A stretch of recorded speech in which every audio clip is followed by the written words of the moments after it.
Es una de las batallas épicas de la Biblia. Un ejército de nómadas emerge del desierto y destruye las murallas de una ciudad fortificada. No mediante la fuerza, sino a través de la fe. La historia de cómo Josué luchó en la batalla de Jericó con trompetas se encuentra entre las historias más memorables y más controvertidas. Pero aquella no fue la única victoria de Josué. La Biblia relata que el ejército israelita avanzó hasta conquistar Canaán y asentarse en la tierra prometida. No hay duda de que los antiguos israelitas ocuparon la región que ahora llamamos Israel y los territorios palestinos. De hecho, sus exigencias territoriales aún causan graves conflictos en la zona. Pero, ¿empezó todo con la batalla de Jericó?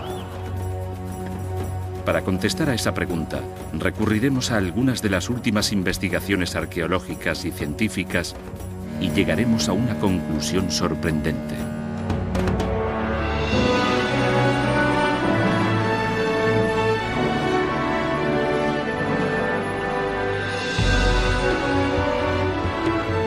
Misterios de la Biblia. Las murallas de Jericó.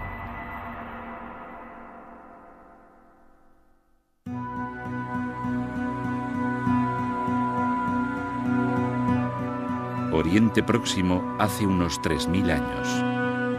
Una región que incluso entonces se enfrentaba a la violencia y a la guerra. En las montañas del noreste del Mar Muerto, un soldado se prepara para atacar. Es Josué, sucesor del gran líder Moisés y uno de los guerreros más famosos de la Biblia. Desde aquí, Josué mira al oeste a través del valle del Jordán hacia la tierra prometida. Aquí fue donde vivió su ancestro Abraham, y Josué cree que debe instalarse allí también. Pero hay un problema. La tierra ya está ocupada por los habitantes de la zona, los cananeos. Josué tendrá que luchar por ella. Aunque no está solo, lidera a unas 150 personas, hijos de esclavos hebreos que escaparon de Egipto. Estos han pasado 40 años caminando por el desierto, ahora se preparan para la guerra. Su primer objetivo será la fortaleza cananea de Jericó. Es un momento decisivo en la historia del antiguo Israel, según la estudiosa del Antiguo Testamento Rachel Havelock.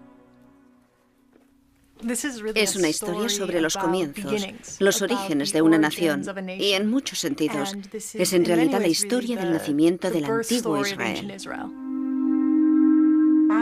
Y la batalla de Jericó es solo el principio.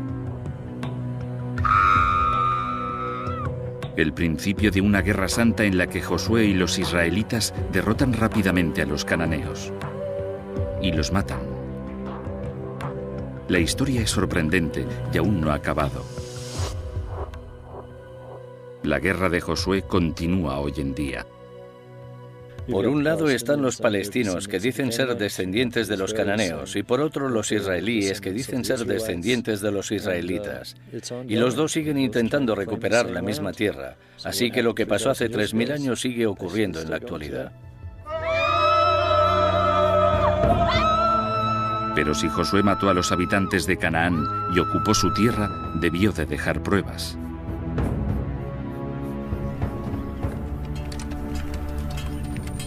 En realidad, sorprendentemente, hay pocas.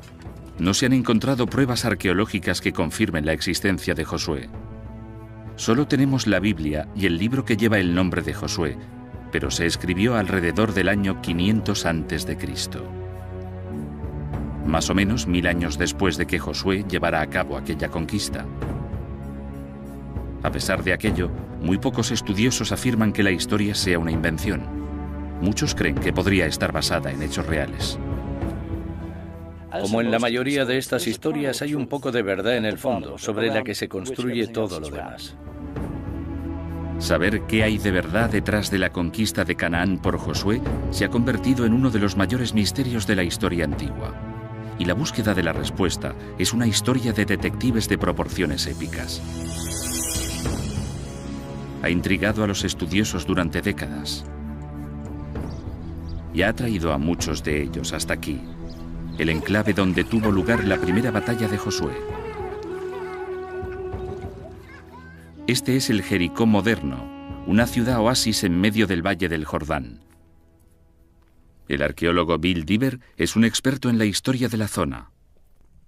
Jericó es un emplazamiento único, el más importante al sur del mar de Galilea y el valle del Jordán. Su historia se debe a que hay una fuente de agua. La gente de Jericó sigue usando la fuente que proporciona ese agua. Cerca de la fuente hay algo que parece una colina pequeña, pero es algo muy diferente. Es un montículo de ocupación, donde los habitantes de la antigua Jericó fueron construyendo sus ciudades, unas encima de otras durante siglos. Quizá una de ellas fuera la Jericó de Josué. Entre los primeros arqueólogos que intentaron descubrirlo estaba John Garstang, un catedrático de la Universidad de Liverpool. Sus informes de campo originales han sido conservados por la encargada del museo, Felicity Cobbing. Estas fotografías se tomaron entre 1931 y 1936. Las fotografías de Garstang documentan un descubrimiento increíble.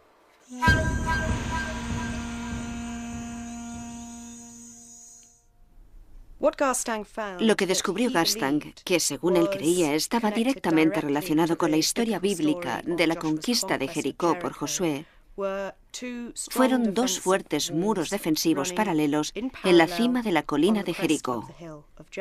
Ladrillos de barro muy profundos y evidentemente muy resistentes.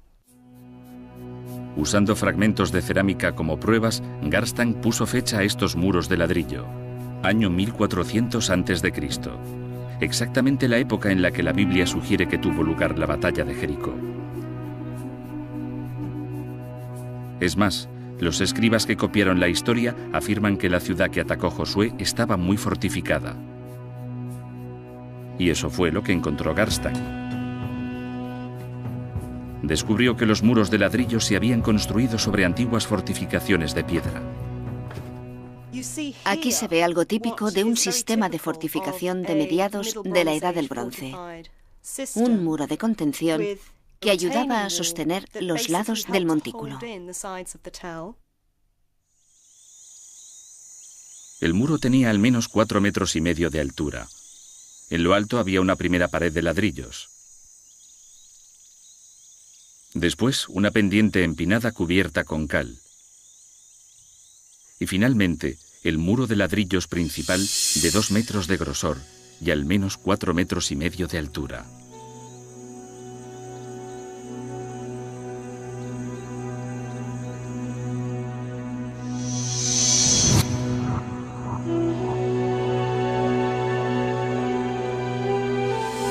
Para un ejército invasor, el antiguo Jericó debía de ser una visión desalentadora, amenazante, elevada 15 metros sobre el valle.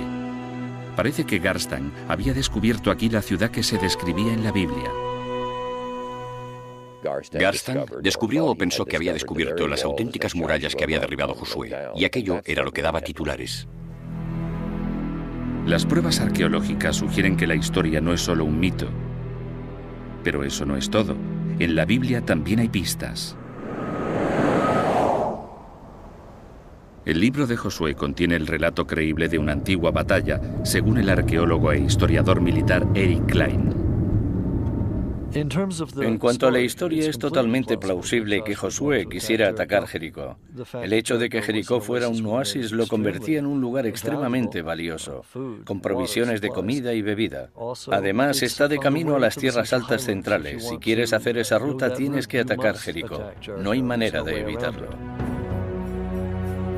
Y no solo es verosímil el campo de batalla, sino también la forma en que Josué dirigió la batalla. Según el texto, Josué parece ser un líder militar excelente. Es un general muy bueno, lo compararía con Patton o Montgomery. Como esos generales en la Segunda Guerra Mundial, la historia relata que Josué basó su estrategia en un punto clave: la inteligencia militar. Según la Biblia, Josué envió espías israelitas a explorar la ciudad, Sus soldados se infiltraron con éxito en Jericó, pero entonces hicieron algo inesperado. Nuestros trabajadores espías van inmediatamente a una posada que lleva a una prostituta.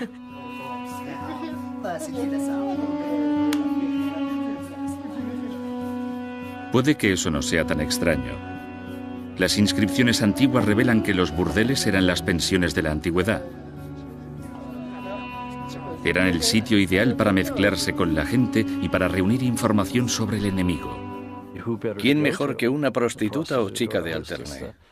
Averiguaron rápidamente lo que necesitaban saber. Hasta entonces, las acciones de los israelitas parecían plausibles. Jericó era un objetivo estratégico. Usar espías, una estrategia clásica. Pero, ¿y la gente que vieron los espías allí dentro? Por el tamaño de la antigua Jericó, probablemente había 1.200 habitantes, hombres, mujeres y niños que la historia llama cananeos. Nuevamente, la historia de la Biblia concuerda con los descubrimientos arqueológicos. Buscando en las afueras de Jericó, los excavadores encontraron algo extraordinario. Tumbas. Contenían esqueletos de 3.500 años, esqueletos cananeos enterrados con sus objetos funerarios, que unían a la gente de Jericó con un mundo más grande, en una verdadera cultura cananea, cuyas ciudades se extienden por lo que hoy es Siria, Líbano, Israel y Jordania. Pero según el arqueólogo Jonathan Tapp, se saben más cosas de los cananeos históricos de lo que dice la Biblia. Creo que mucha gente que se guía por la imagen bíblica ve a los cananeos como gente malvada. No lo eran. Eran gente muy urbana y sofisticada. Y lo sabemos por las joyas, el metal e incluso las ollas y sartenes de la vida diaria, que por lo general eran muy refinadas. Les gustaban las cosas buenas de la vida. La arqueología ha revelado que los cananeos fueron los primeros en usar un alfabeto. Un sistema de 40 letras que reemplazó el viejo lenguaje de signos llamado cuneiforme. Y eso condujo a la escritura que usamos hoy. Los cananeos eran grandes comerciantes. Estaban influidos por otras civilizaciones tan lejanas como Grecia y Egipto. Algunas de las joyas son hermosísimas. Esta es interesante porque tiene forma de capullo de loto, lo que muestra una gran influencia egipcia. La historia omite estos detalles positivos. No es sorprendente. En la Biblia, los cananeos son los grandes enemigos de los israelitas. Los espías de Josué debieron de tener muchas cosas sobre las que informar. Pero como en muchas operaciones militares, su misión era arriesgada. La Biblia relata cómo el gobernador de Jericó se enteró de que la prostituta llamada Rahab cobijaba a los espías. El dirigente de Jericó intentaría encontrar a esos espías estuviesen donde estuviesen. ¿Por qué sabe o cree que están en casa de Rahab? Supongo que tenía su propio servicio de inteligencia. Según la historia, Rahab se enfrentaba a una difícil elección: entregar a los espías para que fueran torturados y asesinados o convertirse en una traidora y protegerles.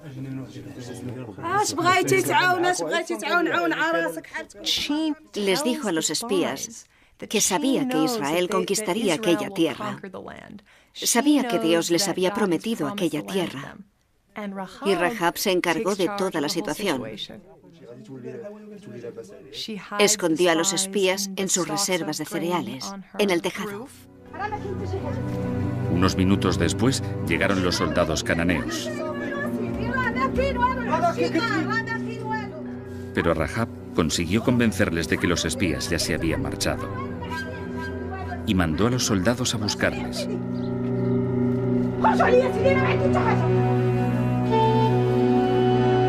Antes de ayudarles a escapar, Rahab les hizo prometer que la protegerían a ella y a su familia durante la batalla. Los espías accedieron y volvieron al campamento israelita. Hasta ese momento, la arqueología y la estrategia militar encajan muy bien con el relato de la batalla de la Biblia.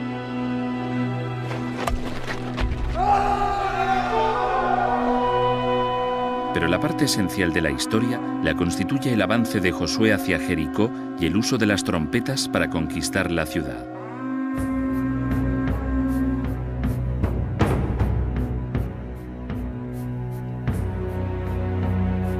Según la Biblia, la primera táctica de Josué fue cruzar el río Jordán y establecer un puesto defensivo en Cisjordania, a menos de 2 kilómetros de su objetivo.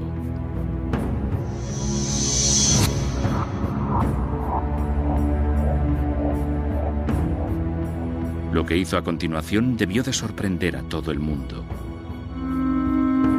En lugar de dirigirse hacia Jericó, ordenó a sus tropas, acompañadas por sacerdotes que hacían sonar trompetas, que marcharan a su alrededor una vez al día durante 6 días.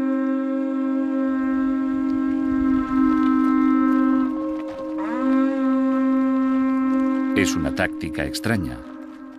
Quizá aquí la realidad deja paso a la ficción, o quizá no. La historia narra cómo otros ejércitos usaron la misma estrategia. Sabemos que los romanos en algunas ocasiones se dirigían hacia la ciudad y después se alejaban de ella. Se acercaban y se alejaban, iban y venían para calmar a los habitantes y que tuvieran una falsa sensación de seguridad en la que no sabían qué iba a pasar. Marchar alrededor de Jericó podía tener sentido, pero el propósito de los instrumentos de acompañamiento sigue siendo un misterio. Salvo que haya una pista aquí, en esta sinagoga. La religión judía encuentra sus raíces en los primeros israelitas y las trompetas siguen figurando en sus rituales actuales. Pero no las trompetas modernas que conocemos, según el músico Alan Friedman. Este sería el tipo de trompeta que habrían usado los sacerdotes de Jericó. Es el cuerno de una cabra de montaña, también llamada carnero.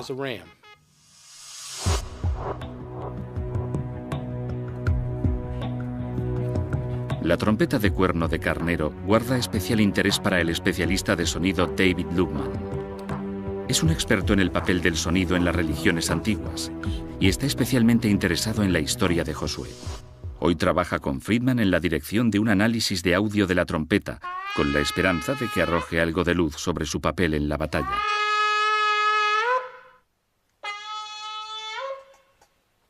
De vuelta en su laboratorio, Lubman analiza los resultados. Sabe muy bien que el sonido puede tener un uso militar.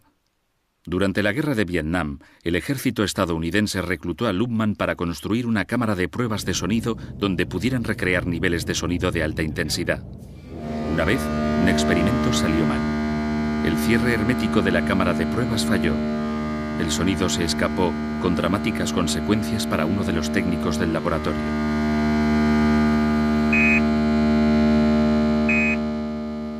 Uno de los técnicos, perfectamente sano y estable, al oír el sonido huyó, escapó aterrorizado y no volvió hasta muchas horas después. No quisimos decirle nada, pero de esa magnitud era el poder del sonido para asustar y sobrecoger a la gente. Quizá el sonido de la trompeta también tuviera un efecto psicológico. Es bastante intenso. Tenemos unos 93 o 94 decibelios de intensidad sonora a unos 3 metros de un cuerno.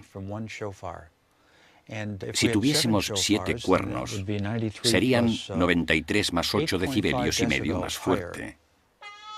Es el nivel que se escucha en un concierto de rock.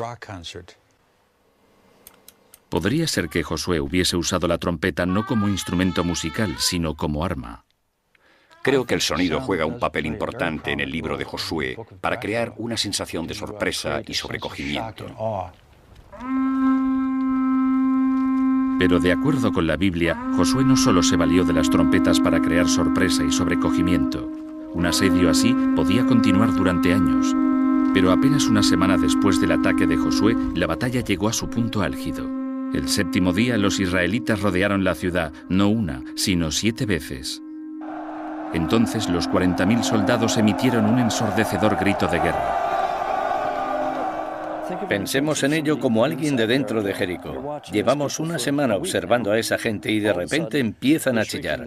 Gritan en el momento en el que tenemos que decirle a nuestra gente, cuidado, aquí vienen. No podemos oírnos ni decir nada. Los israelitas, por otra parte, sabían exactamente lo que estaban haciendo y no necesitaban hablar. Así que el escándalo debió de ser atronado. Es en este punto donde la Biblia hace su afirmación más espectacular.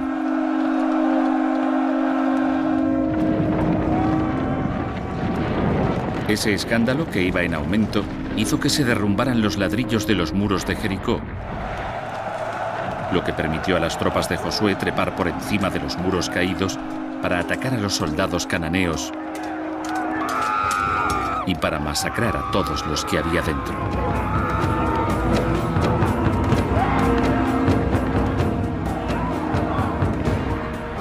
Aparte de Rahab y su familia, mataron a todos los habitantes de Jericó.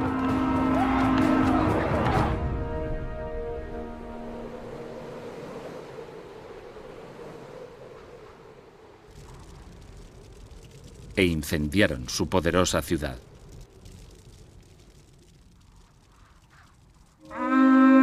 Pero aunque el sonido podría haber aterrorizado y confundido a los habitantes de Jericó, no pudo haber demolido sus murallas.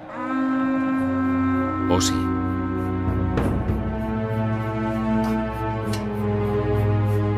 La posibilidad intriga al catedrático Barry Gibb del Departamento de Investigación de Audio de la Universidad de Liverpool. Ayudado por su colega Gary Seifert, examina el impacto físico del sonido sobre objetos sólidos.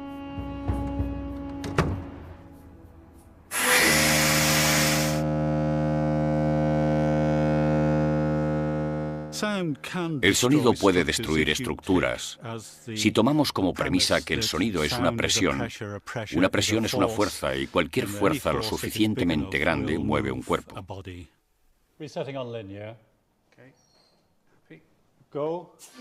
Gibb y Seifert están haciendo experimentos para entender el principio científico exacto que se oculta tras el fenómeno. Lo que hago es poner polvo en el embudo. La idea de este sencillo experimento es ver si la energía del sonido puede hacer por sí sola que se mueva el polvo. Para el experimento usan un polvo muy fino, yeso, porque creen que si el sonido puede mover el polvo, también puede afectar a un objeto sólido. El nivel y el tono necesarios son producidos por una trompa gigante situada en la habitación contigua. Los dos científicos están en una sala de control remoto. Empieza el experimento. ¿Lo restauro para el lineal? Sí. ¿Te gusta la toma? Sí. Vale. Cuando la trompa no suena, el polvo descansa sobre el embudo. Cuando está encendida, sucede algo increíble. El polvo circula como si fuera un fluido.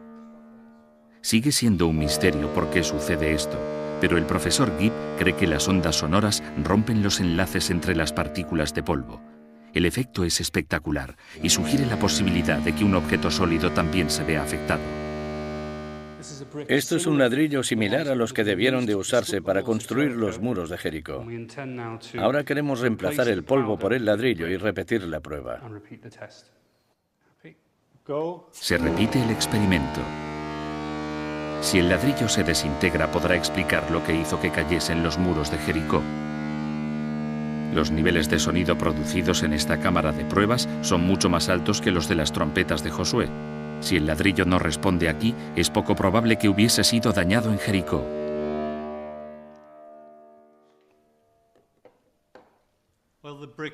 Bien, el ladrillo no ha sufrido alteraciones en este experimento preliminar. Las partículas de la superficie parecen no haberse movido. Por todo esto, yo diría que puede que los muros de Jericó se derrumbasen, pero no fue el sonido el que lo causó.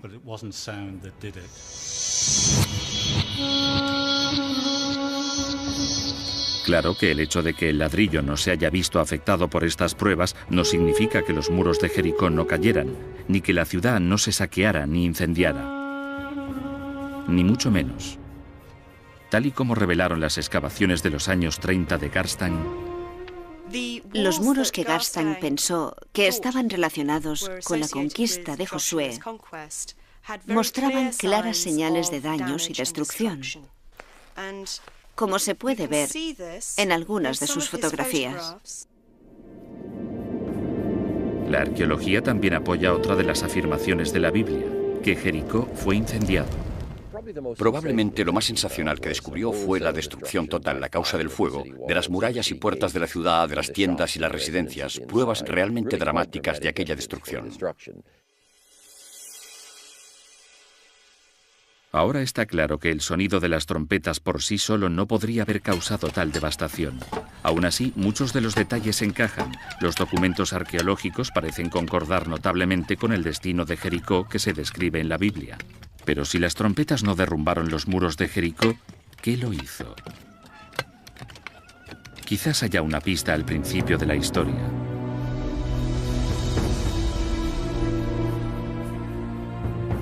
Según la Biblia, cuando los sacerdotes israelitas que dirigían el ejército de Josué llegaron al río Jordán, ocurrió algo increíble.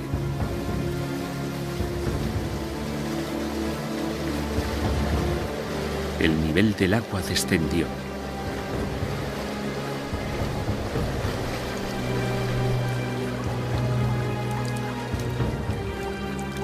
Los sacerdotes se abrieron paso a través de un camino sin agua.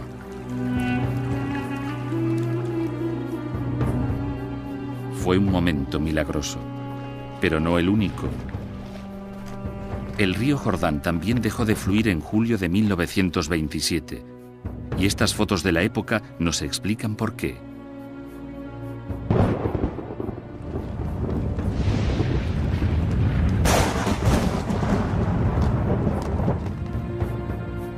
El Valle del Jordán sufrió un terremoto que causó corrimientos de tierra que formaron un dique en el río durante 2 días, al igual que sugiere la historia. Es más, los sismólogos creen que un terremoto también podría haber sido responsable de la destrucción de Jericó. La explicación exacta queda clara en el Instituto Sismológico de Israel. Aquí, los ordenadores registran las lecturas de unos sensores repartidos por todo Israel, Cisjordania y Jordania.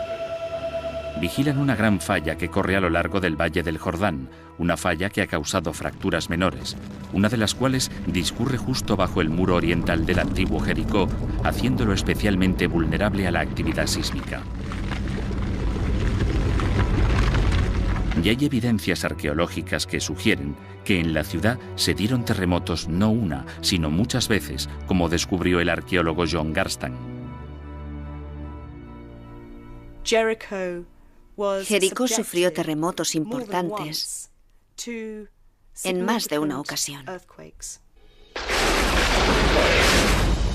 En los niveles más tempranos encontró grietas muy distintivas que separaban enterramientos anteriores. Aquí se ve que la grieta cercenó la cabeza de este sujeto.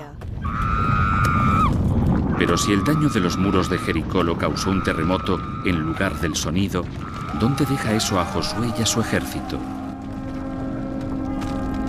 ¿Quizás el terremoto devastó la ciudad en el mismo momento en que los israelitas la atacaban? Es increíble, pero es lo que sugerían las pruebas de Garstan. Garstan encontró pruebas de daños causados en los muros por un terremoto que él asociaba con la conquista de Josué. Pruebas muy claras de daños causados por un terremoto. Pilas de ladrillos, reparaciones y un desorden general de los elementos de construcción.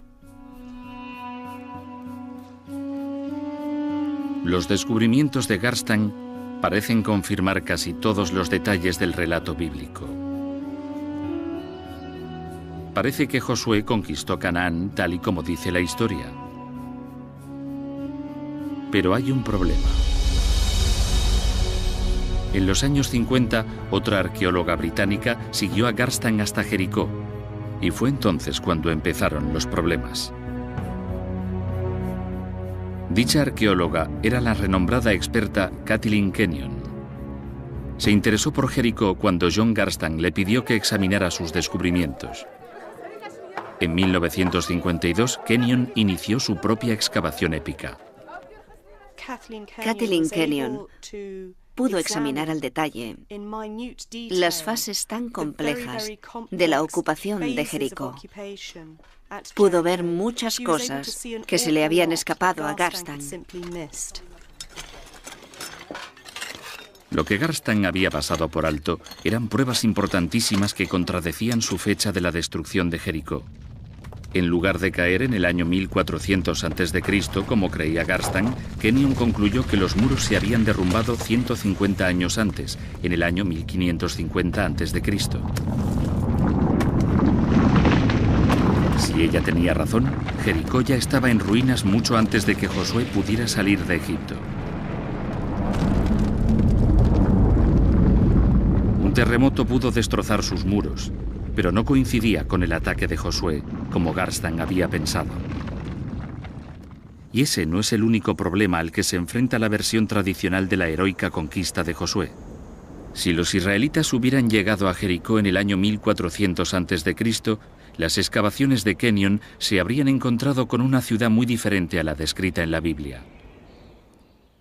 Las defensas habían caído en desuso. Estaba totalmente indefensa. Había muy poca población. Para ser sincero, no habría sido una gran conquista. Pero si la batalla de Jericó era innecesaria, hay que preguntarse por qué la llegada de los israelitas se describe como una conquista. La Biblia dice que la invasión de Josué no se limitó solo a Jericó. Destruyó también otras ciudades. Los expertos que excavaron esos lugares al final se encontraron con problemas similares. La arqueología muestra que la mayoría de lugares que se supone que fueron conquistados por los israelitas ni siquiera estaban habitados en aquella época, y los lugares en los que hemos encontrado indicios de destrucción no son los mencionados en el texto bíblico. Parece que la arqueología ya no apoya la historia de Josué. Y cualquier duda que hubiera podido quedar se desvaneció cuando los historiadores se dieron cuenta de que ningún ejército israelita, por poderoso que fuera, podría haberse deshecho de los cananeos. En el año 1400 a.C., las fuerzas egipcias habían convertido Canaán en parte de su poderoso imperio dorado. Los egipcios no iban a permitir que Josué invadiera su territorio. Es inconcebible que el antiguo Israel se estuviera desarrollando en el momento en que el imperio egipcio estaba en pleno apogeo. No tiene ningún sentido. De hecho, casi todas las pruebas desenterradas desde los años 50 han revelado una gran discrepancia entre la historia y la Biblia. Jericó era un pueblo, no una ciudad amurallada. No hay más señales claras de las batallas de Josué. Y Canaán era una colonia egipcia. Histórica y arqueológicamente apenas hay pruebas de destrucción, y desde luego no las hay en el siglo XV a.C., cuando, según la cronología bíblica, tuvo lugar dicha destrucción. Creo que podemos decir con seguridad que casi ningún arqueólogo o estudioso bíblico actual cree literalmente la historia de Josué y la caída de Jericó. La milagrosa batalla de Josué parece ser un mito, después de todo. Pero eso da pie a una nueva y emocionante pregunta.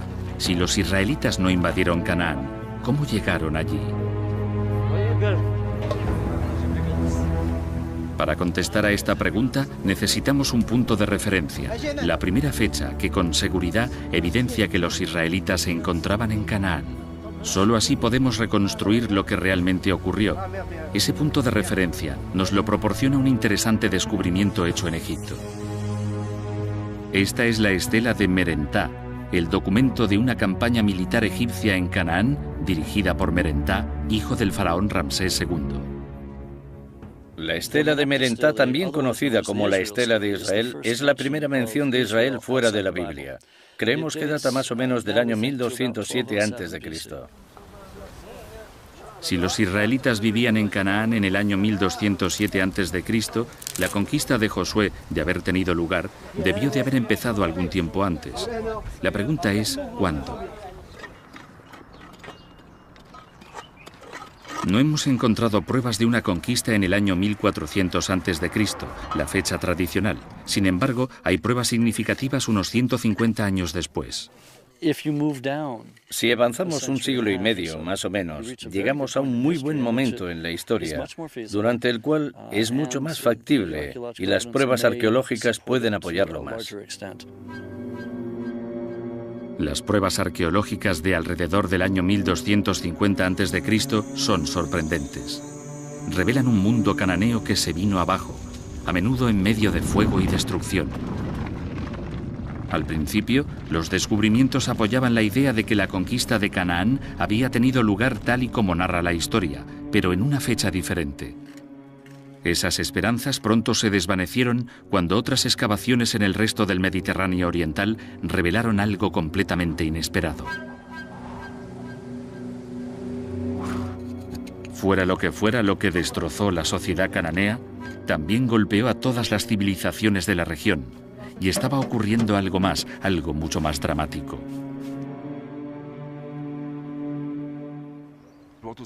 Lo que sucedía en realidad era una de las mayores revoluciones en la historia del mundo. La total aniquilación del mundo antiguo y la aparición de algo completamente diferente. La causa de la catástrofe es un misterio.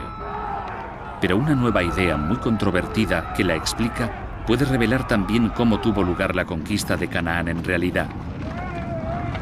La teoría tiene que ver con la destrucción. No la destrucción infligida por un general militar, sino por la madre naturaleza. La idea también tiene que ver con terremotos.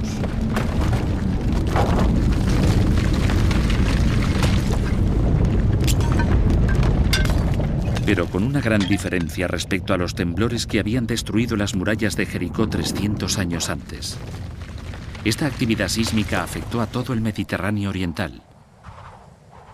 En este mapa se han señalado las ciudades destruidas entre 1225 y 1175 a.C. Algunos de los lugares son grandes. Está Micenas, en Grecia, Troya, la famosa Troya de Anatolia, y más abajo tenemos un grupo de lugares en lo que hoy es Israel. Otro mapa nos muestra la actividad sísmica significativa registrada en la misma zona durante el siglo XX. Si superponemos un mapa encima de otro, surge un patrón increíble. Prácticamente hay una relación de 1 a 1. Allá donde tenemos un grupo de antiguos asentamientos destruidos, tenemos un terremoto moderno de alta intensidad en la misma región. Hasta hace poco era inconcebible que la actividad sísmica hubiera podido causar tanta destrucción en la misma zona y al mismo tiempo.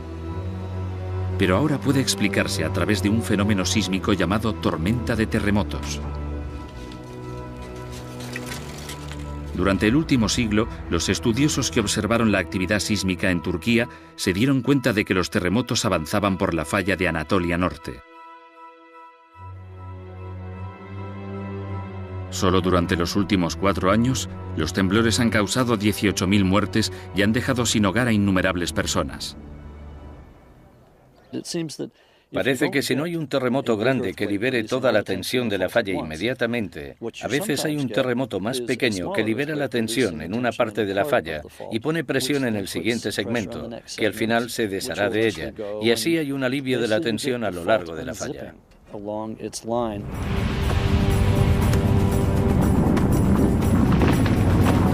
Klein sugiere que hace 3.000 años, una tormenta de terremotos se desató no solo en el Valle del Jordán, sino a lo largo del Mediterráneo oriental con consecuencias catastróficas.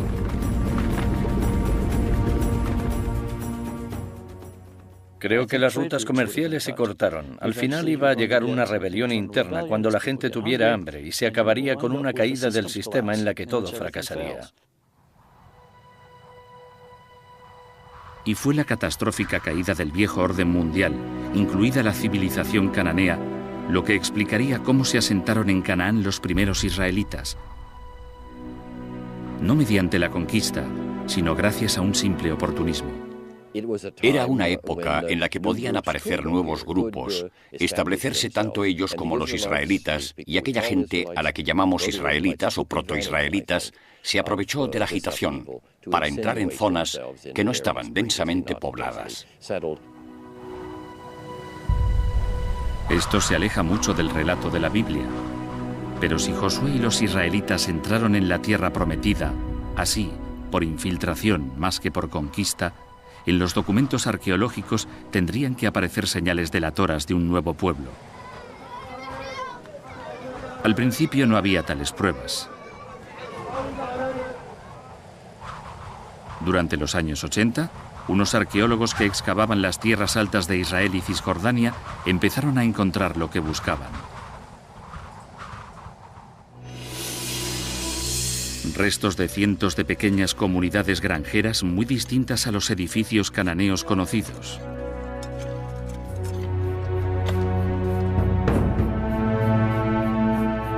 Entre los arqueólogos que las descubrieron se encontraba Israel Finkelstein.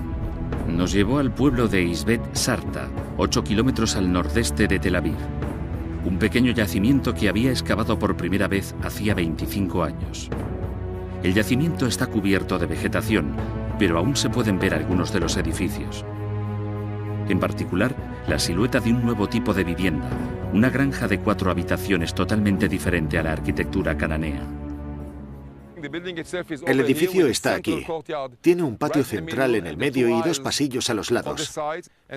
Estaba rodeado de silos para guardar cereales y había más edificios en las afueras.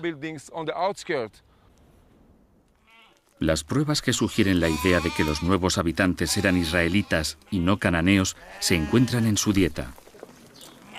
Durante el período que los arqueólogos llaman la primera edad del hierro, no había rastros de huesos de unos animales comunes en Canaán, pero prohibidos en la Torá, los cerdos. Vemos algo interesantísimo y nuevo en su comida, en sus prácticas culinarias. Esta gente de las tierras altas al principio del hierro no comía cerdo.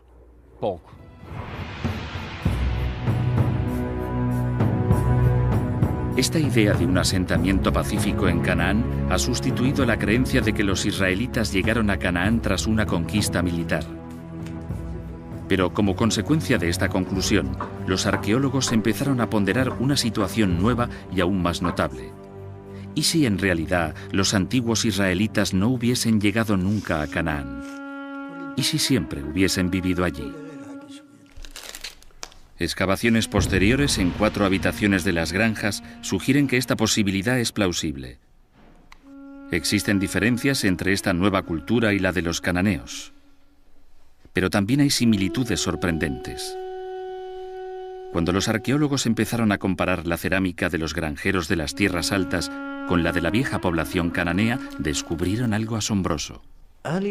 La antigua sociedad israelita era, en muchos aspectos, un reflejo pobre de la sociedad cananea. No era tan elegante ni tan sofisticada, pero era exactamente la misma. En la costa de Siria se encontraron más paralelismos entre las culturas israelita y cananea. Los arqueólogos que excavaban aquí, en Ugarit, descubrieron un archivo de tablas de arcilla que revelaba detalles de la religión cananea. Hay una tabla que narra la historia de un rey cananeo llamado Keret y de sus conquistas militares.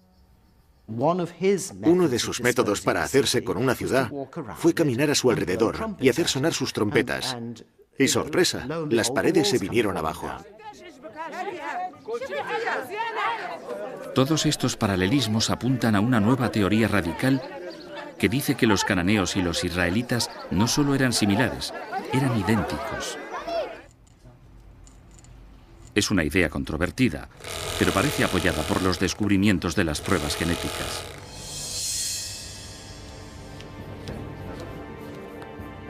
El antropólogo cultural Yossi Nagar ha estudiado antiguos esqueletos cananeos. Comparando su ADN con el ADN de la población actual de la región, ha llegado a la conclusión de que muchos de los judíos, árabes israelíes y palestinos actuales comparten una herencia racial común. Esto sugiere que sus ancestros, los israelitas y los cananeos, eran la misma gente. Los israelitas y los cananeos son lo mismo, pero están separados. Están separados por la teología, no por la biología. Son lo mismo. Si esta controvertida teoría gana aceptación, la historia que hay detrás de Josué y su conquista tendrá que revisarse completamente. Josué y su ejército israelita no llegaron a Jericó y mataron a los cananeos. Eran cananeos. No eran invasores militares, no asestaron un golpe a las grandes ciudades-estado de Canaán, ni aniquilaron a la población cananea. Me parece que la mayoría de nosotros cree que los israelitas eran cananeos, quizá granjeros y agricultores que fueron expulsados de sus tierras por sus señores cananeos. Eran gente que escapaba de las ciudades-estado cananeas que se derrumbaban, huían del servicio militar, de los impuestos, y encontraron un punto de apoyo en algún lugar de la frontera de las tierras altas escasamente ocupadas. Si esto fue lo que pasó, el origen del antiguo Israel no es lo que se describe en la Biblia. No hubo batallas milagrosas, no hubo conquistas militares, no hubo infiltración masiva. Solo un grupo de campesinos y nómadas cananeos que se asentaron en las colinas de lo que más tarde llamarían su tierra prometida. Pero si la historia de Josué y la batalla de Jericó son, en el fondo, producto de la imaginación de unos escribas judíos, ¿cómo supieron tantos detalles geográficos, militares e históricos? Una explicación podría ser que la llegada a Canaán fuera la experiencia no de todos los israelitas, sino de un reducido grupo de hebreos. A mi juicio, las historias las explicó un pequeño grupo que había cruzado el desierto. Entró en Canaán de un modo u otro y tuvo problemas con los cananeos. Y al escribir su historia siglos más tarde, la explicaron como si fuera la de todos los israelitas, pero en realidad, la mayoría de los israelitas nunca había estado en Egipto. Al escribir esta historia, sus autores la adornaron con otros elementos. Mitos cananeos como Keret, recuerdos dramáticos de muertes y destrucciones catastróficas y un conocimiento muy detallado del antiguo Jericó. Yo supongo que se inspirarían en varias tradiciones diferentes que tienen elementos en común. Las unieron. Se sabe que Jericó era un lugar de mucha actividad sísmica, así que los muros solían caerse. También pudo haber existido un personaje histórico, y podemos llamarlo Josué, o tendríamos que inventarnos a alguien con el mismo nombre. Si combinamos estos ingredientes, tenemos la historia de Josué y la captura de Jericó. Aquí, al fin, empezamos a percibir qué hay de verdad tras la historia de Josué y la batalla de Jericó. No es una historia real, sino muchas, entretejidas para dar un mensaje, no sobre la historia, sino sobre la libertad y la fe. Si miramos la historia con lupa e intentamos demostrar que todo lo que dice es históricamente cierto, creo que perdemos la perspectiva de lo que los autores bíblicos querían expresar, que era la liberación. La liberación de un pueblo que no esperaba nada, pero que, con el tiempo, se convirtió en una nación poderosa. Y creo que la historia aún puede leerse así, metafóricamente, una historia sobre una nueva tierra, un nuevo comienzo, una nueva manera de ver el destino humano. Quizá este sea el legado y la tragedia de la batalla de Josué en Jericó. Que la liberación de un hombre significa la opresión de otro. Que la batalla ficticia se ha convertido en un conflicto real y terrible. 2500 años después de que los escritores la describieran, el derramamiento de sangre aún no ha terminado.